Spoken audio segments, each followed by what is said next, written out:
Ratusan warga dari berbagai daerah di Aceh silih berganti melakukan ziarah ke kuburan massal tsunami di Desa Ulele, Kecamatan Meraksa, Kota Banda Aceh.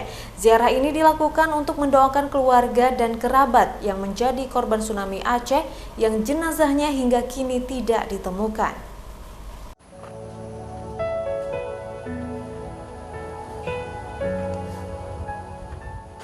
19 tahun sudah gempa bumi dan gelombang tsunami Aceh berlalu.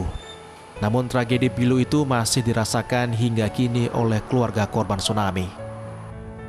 Bertepatan dengan tanggal 26 Desember, ratusan warga dari berbagai daerah di Banda Aceh berduyun-duyun mendatangi kuburan massal Desa Ulele.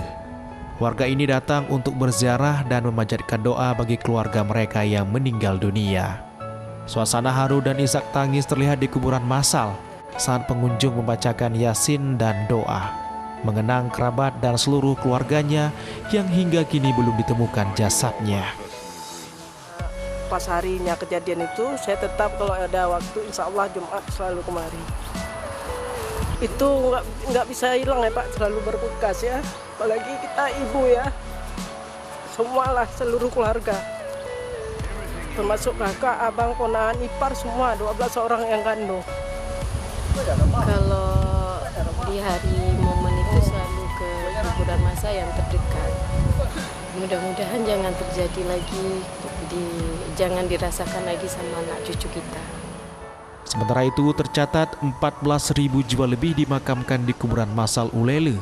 Semua jasad dikubur dalam 2 lubang karena mayat sudah dan tidak dikenali lagi akibat diterjang gelombang tsunami. Dari Banda Aceh, Syukri Syarifudin, iNews melaporkan.